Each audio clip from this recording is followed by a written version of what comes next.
Please.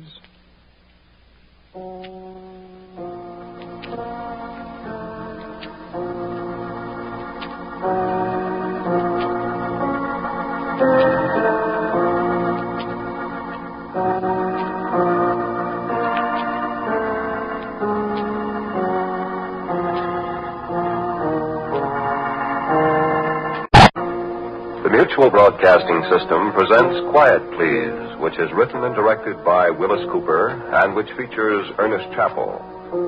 Quiet Please for tonight is called The Thing on the Fourble Board.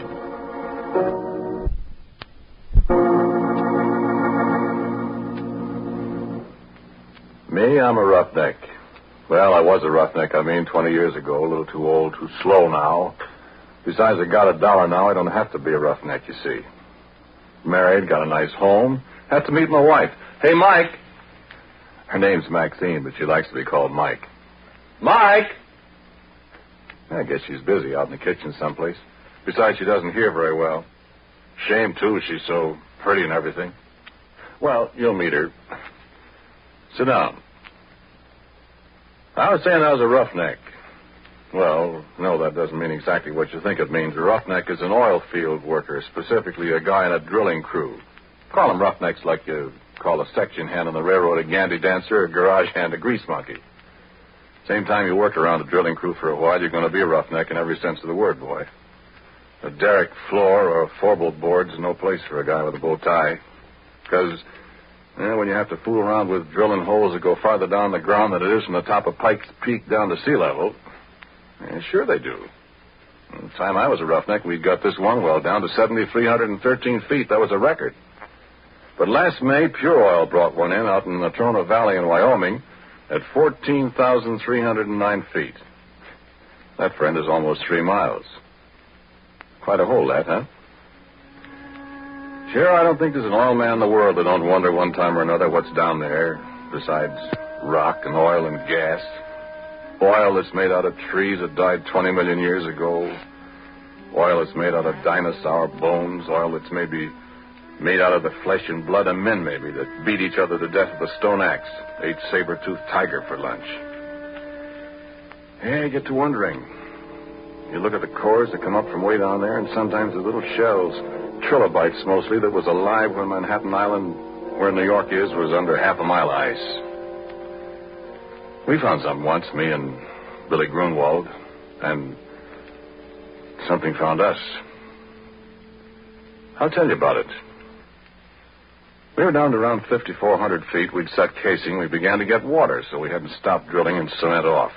Well, you see, when water begins to seep in the hole, you pull your drill pipe, then you let down a cementing shoe inside the casing, and you plug up the bottom of the hole, casing and all, with quick-hardening, waterproof cement.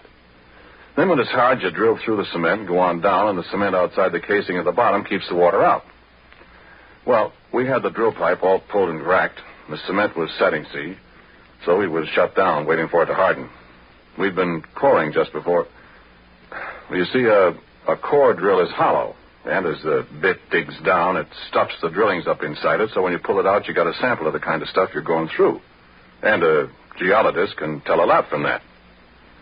So there's nobody around the rig except me that night. The rest of the crew's going into town. I was toasting some pork chops over the forge for myself, but I heard a car pulling up. Look out, it's Billy Grunwald, the geologist, and I give him a hello.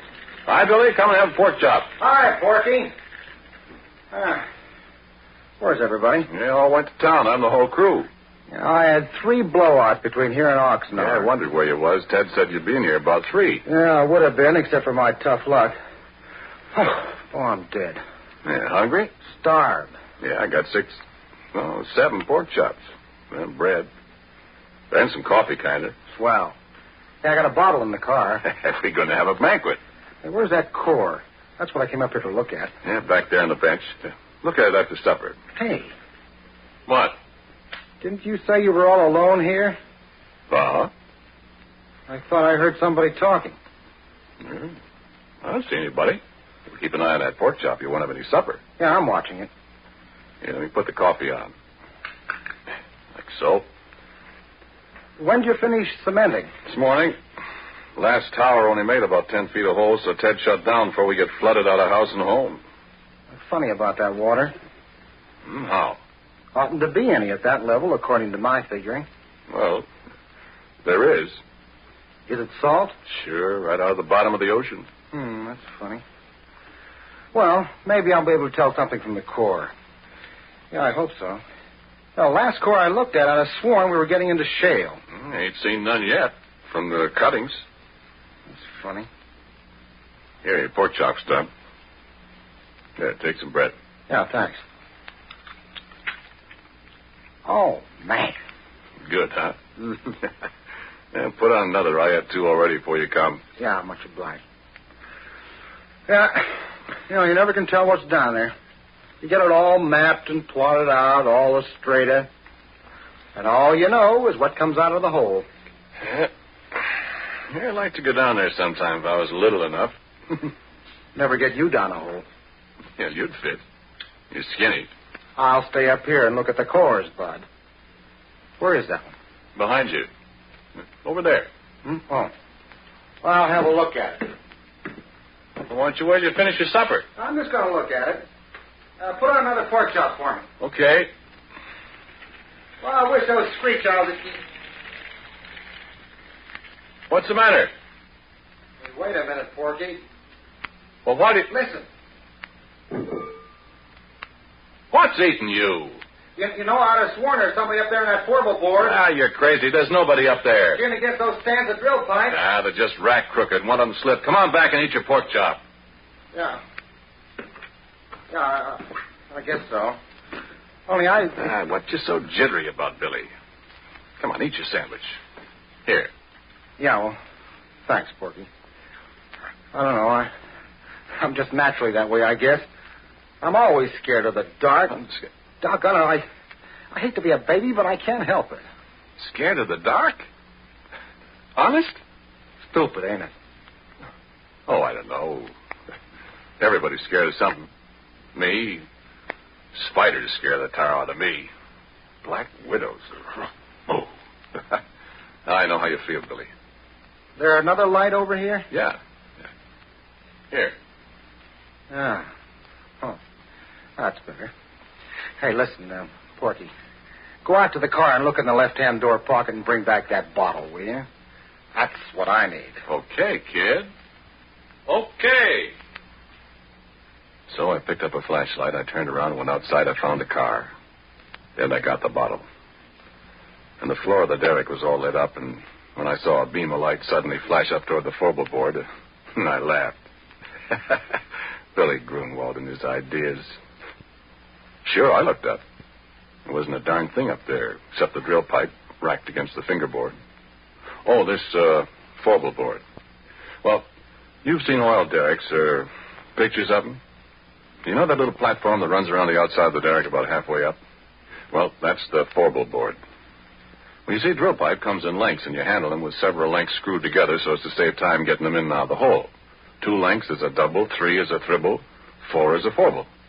When you pull the pipe, you heist it up inside the derrick with a traveling block, which moves up and down from the crown block at the top of the derrick.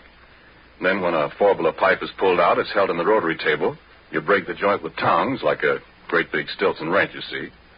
Snub a cable that's fastened to the handle over the cathead on the drawworks, and that breaks the joint. Then you hold the tongs on the pipe, give the rotary table a few turns to unscrew it. You heist away with the traveling block and swing it over against the fingerboard, lean it against the derrick. The guy up on the Fourble board takes off the traveling block. You do it all over again till you got all the pipe out, you see? Well, there wasn't anybody up on the Fourble board except a screech owl, and it flew away. So Billy turned his light off, and I come on inside. And just as I come up the steps, he let out a yell. Yay! What's the matter? What's the matter, Billy? Hey, come here. Look here. Well, what's it? Look, Porky. My... Where did you find that? Now, listen, Porky, I give you my word. That was embedded in the core. Why, it couldn't be. I tell you it was. Look where I dug it out. You know what? That rock there comes from a mile underground. And it's been a mile underground for 1,000,000 years. And look at this. And I did look. And what he was holding was a gold ring. And it was all carved and filigreed just like jewelry, And there wasn't any kidding about it. It was real.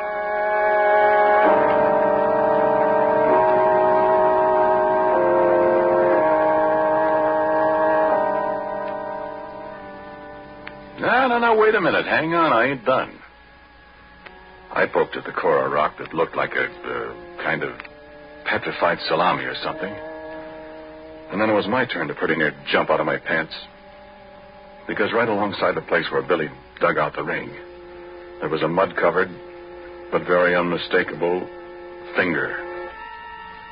I picked it up, and it was cold, and it was heavy, and it was solid rock. At least it felt like solid rock. And I looked at Billy, and Billy looked at me.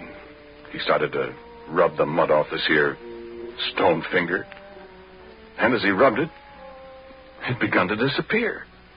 No, he could still feel it, he said, but when the mud was gone, neither one of us could see it.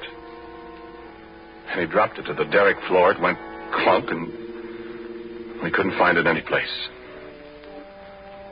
So you know what we done? Well, we took that bottle and we took and finished it, Billy and me. We finished it in one slug apiece, and it was a full pint of bathtub gin. It tasted just like so much well water to me.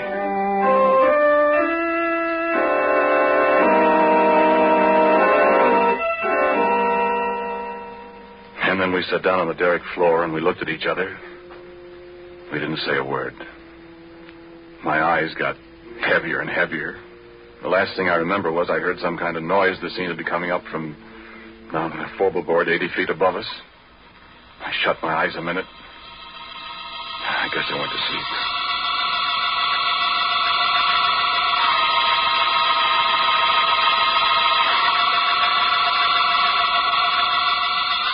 And I had awful dreams.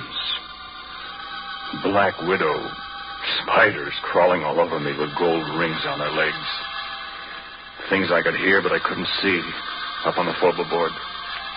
Billy Grunwald climbing up the ladder outside the derrick in the moonlight. Faces looking at me, and I couldn't figure out who they were. Then I was waked up by a horrible scream, a crash alongside me that shook the whole derrick. I opened my eyes to see Billy Grunwald lying on the floor 2 feet away with a broken neck.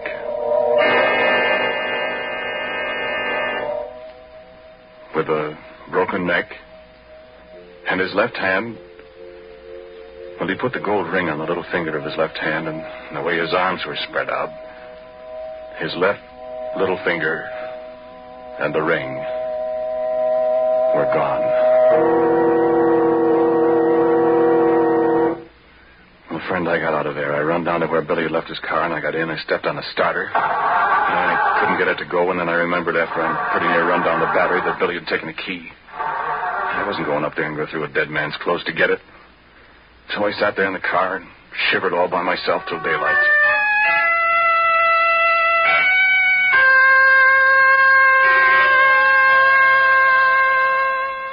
And then Ted and the crew came. Afterwards, a state cop, and everybody in the world was asking me questions. Did you and Billy have a fight, Porky? I told you we didn't, Ted. But you had been drinking. We only had that little pint, Ted. Well, what was he doing up on the Fourble board? Did you threaten him, and did he run up there to get away from Listen, you? cop, don't be a chump. Billy Grunwald and I were good friends. Then why'd you push him off the Fourble board? I didn't, I tell you.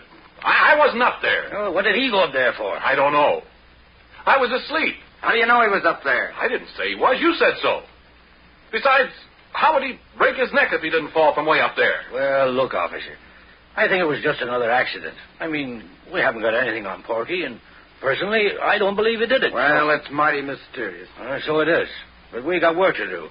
Now, how about it? That cement's hard down there. I want to start drilling again, and I'm short-handed. Will you let Porky stay here till I run in my pipe again, and, well, then you can take him and ask him questions till you're blue in the face. Well, okay. Let's get rolling. You got steam up, Happy? I'm all set. All right. Porky, you go from the Fourble board. What? Not me, Ted. Oh, don't be such a boob. There's nobody up there to shove you overboard. And you can put a safety line around you if you want to. And besides, you're getting paid to do what you're told. I've lost too much time already. Come on, get going.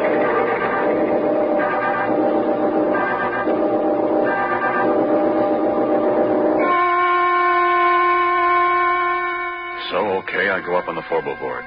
And you can bet I took a good gander around before I did anything else. Now I couldn't see a thing. So I signaled to the driller to let down the traveling block, and he did. Came sailing down from up above. I was just reaching for it to pick up the first Fourble drill pipe. Gave a big jerk, and the cable broke. It dropped and nearly pulled me off the Fourble board. And it landed right on top of Ted. And if you have any idea what a guy looks like after 2 tons of metal land on him from 80 feet up, yeah, you keep your ideas to yourself.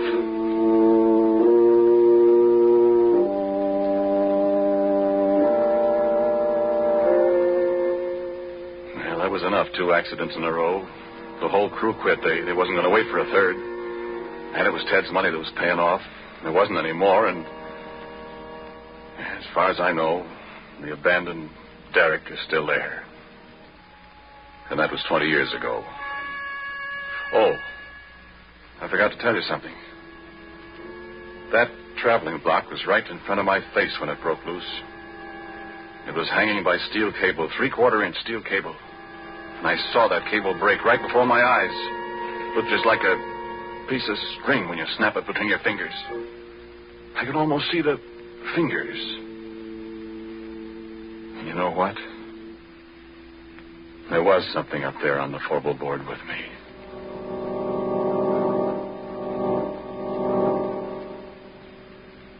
And so a couple of days later I came back. I don't know if there's anything in the world as desolate, as dismal, as dead-looking as an abandoned oil well rig.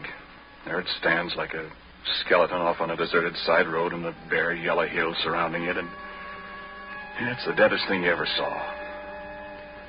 I sat in my car for a long time looking at it. Everything was just the way we'd left it. I looked into the floor. The smashed traveling block was there alongside the rotary table. There was a little mutter of steam from the boiler. That was all. Then I heard a tinkle of something as it hit the ground alongside me. I looked around. There wasn't a soul in sight. But at my feet was a gold ring that Billy Grunwald and I had found in a core of rock that came from a mile underground and from 1,000,000 years ago in time.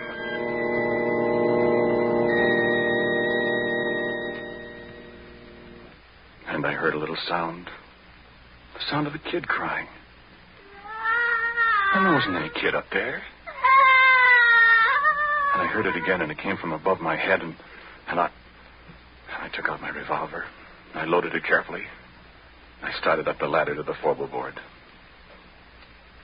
No, there wasn't anything up there, nothing I could see. There was a voice crying. The voice of a little kid. And then there was a movement behind the rack of drill pipes, and I saw the pipe move, and I yelled, "Come out of there, whoever you are! Come out or I'll start shooting!" And the stand of pipe shivered, and I thought, what can it be that can handle that heavy pipe like jack straws? And then there was a crash.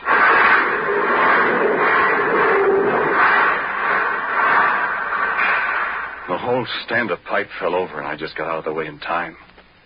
And I was alone on the Fourble board with the thing. But I couldn't see it. I felt the platform tremble under my feet again as something moved toward me. I fired 2 or 3 shots. And nothing happened. I started backwards. I knew it was following me because I could hear it meowing like a cat. My feet tripped over something. I saw it was a big can of red lead that somebody had left up there. Without thinking, I picked it up and I threw it at the sound, and it splashed. And there it was. And I wish the face of a little girl, frightened, crying with hunger and terror. Hands like a human being, and a finger missing from the left hand. And a body. Well, when I tell you about that, I told you how I'm scared of spiders. But I knew where it came from. It had come from the bowels of the earth, come riding up on the drill pipe as we yanked it out of the well. Come to an alien world, and was lost. It stood there dripping with red paint, blood red from head to foot like some horrible dream. And it put its hand on my arm. Its hand was stone. living, moving stone. And it looked into my eyes and mewed like a lost kitten.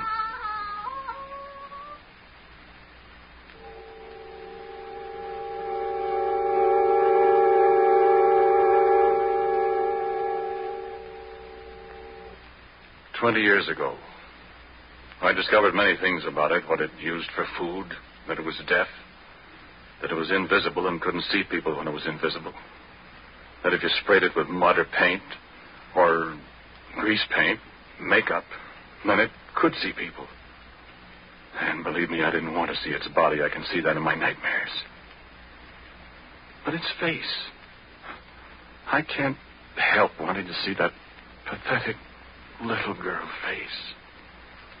I'm afraid maybe I've fallen. But it's very beautiful. And when it's well made up, it's... But making it up, rubbing grease paint on a stone face that looks at you and smiles, and it makes sounds like a lost kitten yet.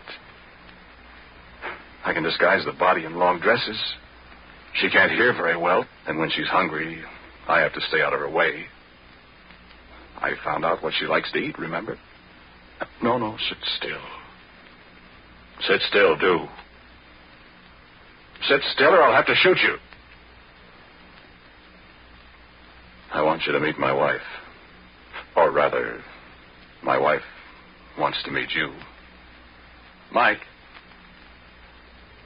Mike. There she is. Come on in, dear.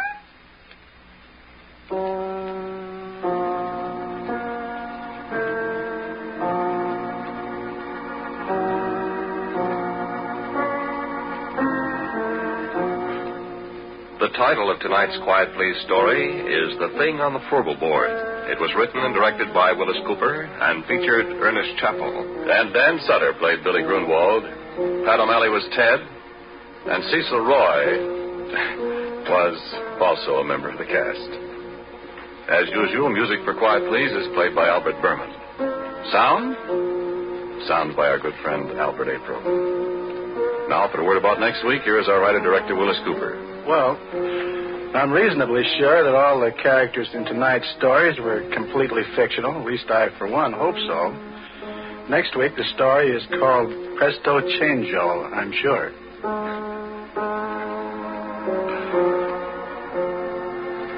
And so, until next week at the same time, I am quietly yours, Ernest Chappell.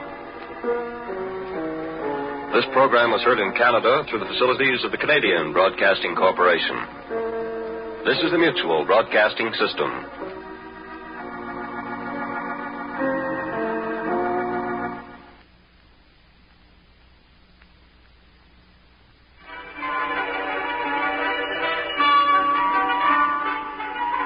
Listen to them. Yes, they still laugh and dance and play the night away, but... Oh, I shouldn't have drunk so much wine. I must hurry now to the villa where she's waiting, yes. Waiting for him, for her Fortunato.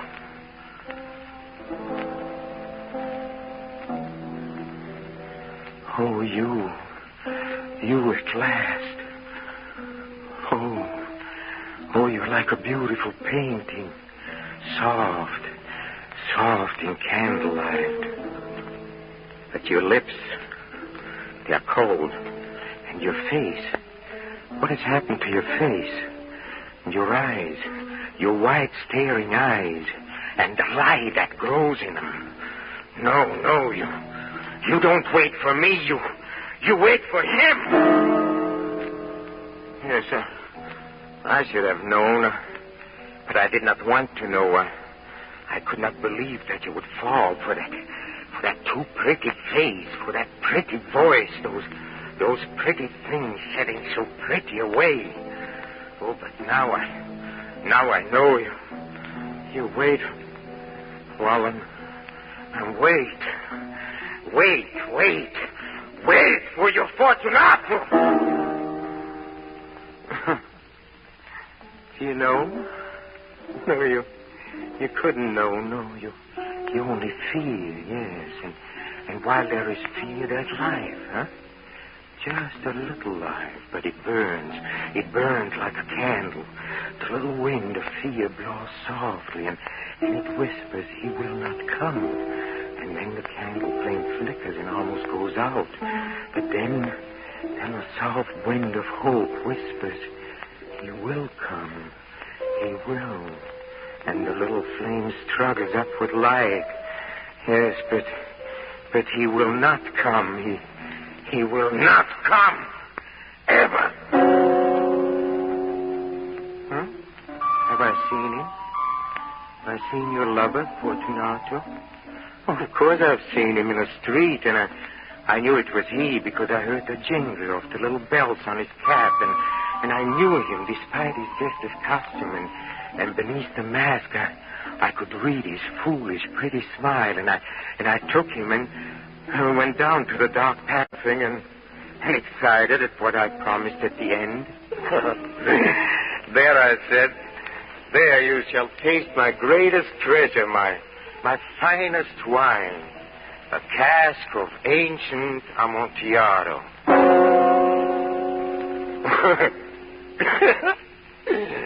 Then I took him by the hand and I pulled him toward the solid rock behind the shadows, where I had prepared an opening, yes, an opening to fit the form of you, Fortunato. I put down the candle and I said, now you shall taste the Amontillado.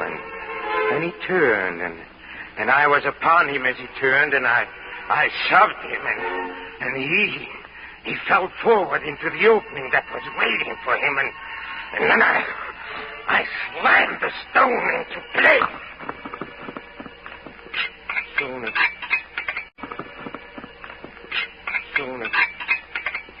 he was done, and I flung away the trowel, and I cried out to him, "Hear me, Fortunato." But he could not answer me now, for in his mouth there was stone, and in his heart there was ice, and I heard him shriek, and faintly the sound of his pounding hands, and faintly the little bells on his cap, jingling.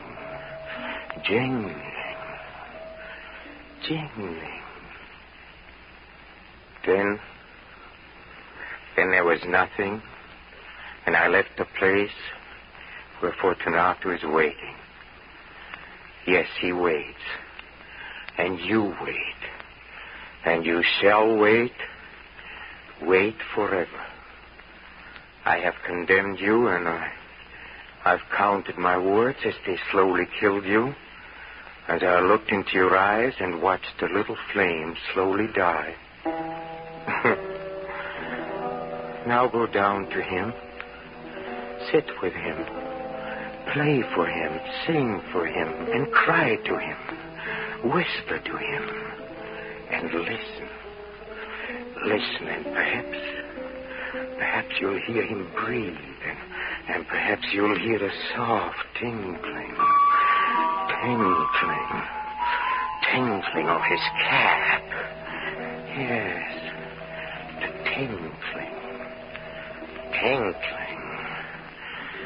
tinkling of the bells. And so, dead among the living, may you wait for your Fortunato as he waits for you.